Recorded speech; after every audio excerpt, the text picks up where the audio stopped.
Hello everyone, you're here again with Neil from dscardworld.com, where we offer one-day order processing and we individually test each card before we send it out to make sure that you get something that works. Now, I'm here today to talk about a very common problem we see that we get lots and lots of emails about. It's known as the loading screen error for the R4 card. And this problem is almost 100% caused by having the wrong software or no software whatsoever on the SD card for your R4. And what I've done here is I've deliberately loaded the wrong version onto this SD card, and I'll just show you what that looks like.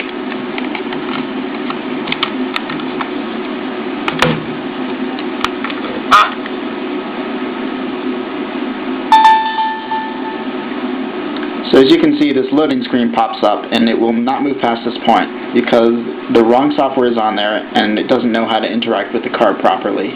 Now if you're using an R4 clone, you get a slightly different screen, but the problem is exactly the same, and I'll show you what that looks like.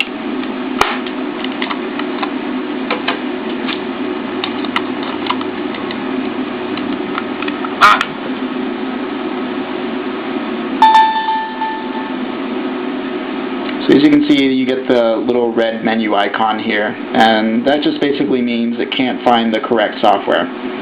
So again, the same problem. And for those of you who purchase your cards on dscardworld.com, we have the correct software up to date for you to download to make sure that you don't run into this problem. And in the next section, I'm going to show you how to fix this, so sit tight.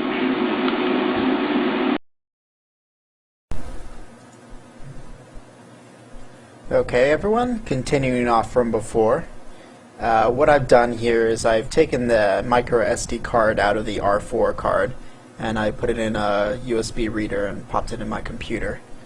So the next step that we normally recommend is to just completely reformat the card. It'll clear out anything and make sure there aren't any problems in the future. So the way you do that is just right click and then go down to format. And you want to format it in FAT16 or FAT32.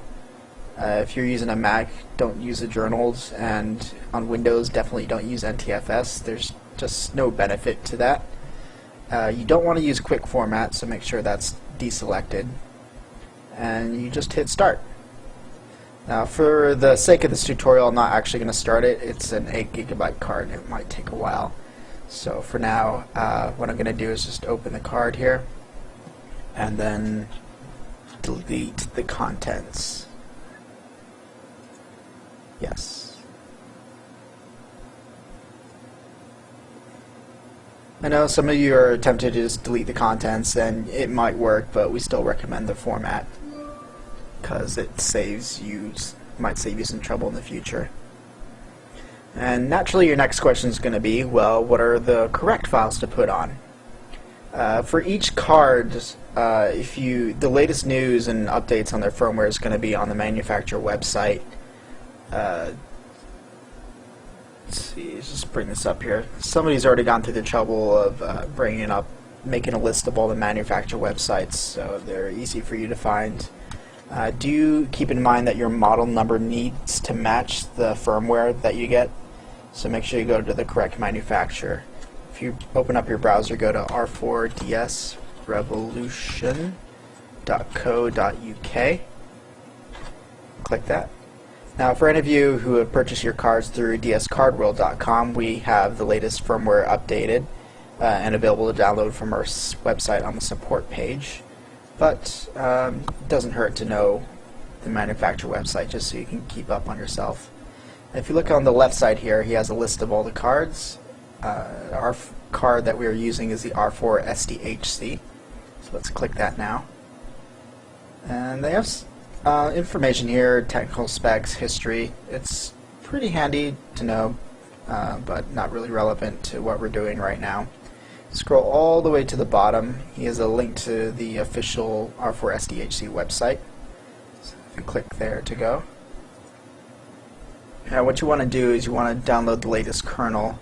And I know the text here is a little hard to see, but this third button is the one you want. So if you click that, it will take you to the download page. Now the one we're using is the R4 SDHC again, not the R4i SDHC.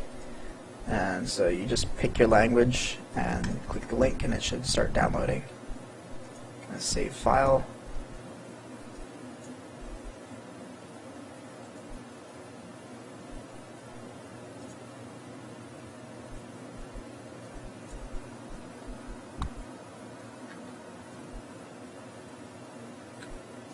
And you just pretty much wait for that to download.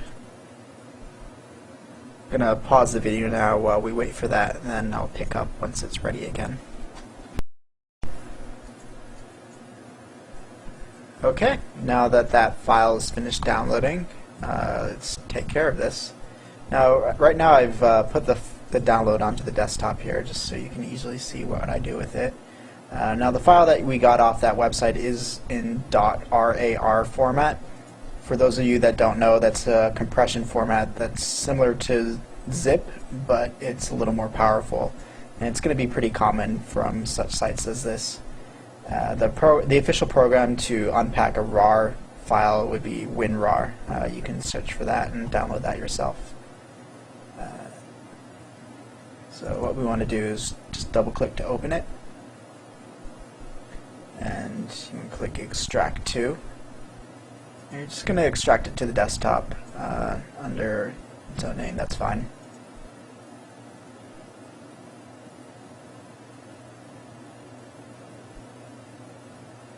Okay.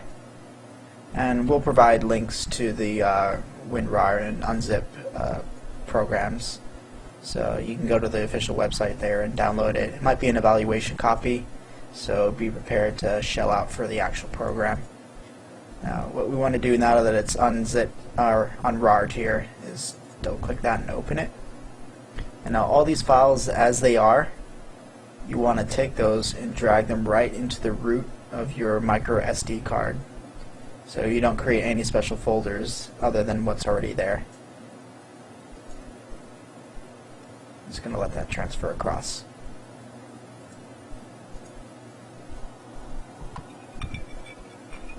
As I take a sip of my drink. Now, for all your ROM games and music and whatnot, all that goes in your root directory as well. So it'll just sit on the card along with all these other folders and files that are used by the card to run itself. And once that's transferred, that's the correct latest updated firmware, so you should have no problems loading it onto your Nintendo DS again. And once that's done, I'll load it up and I'll show you what it's supposed to look like on your Nintendo DS, so be ready for that. Okay, and there we have it. And I'll see you guys in a second. Okay everyone, now that we have our card properly updated with the correct firmware that's on the micro card, SD card here, just pop that in, bring that open.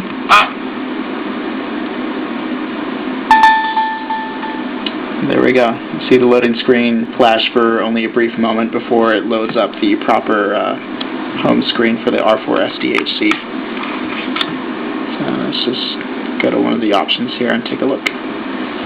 Now, when you first load up the R4SD HC firmware, they might have the dimness adjusted to the lowest level. So if you go to the game page, you can adjust the brightness there, as you can see here.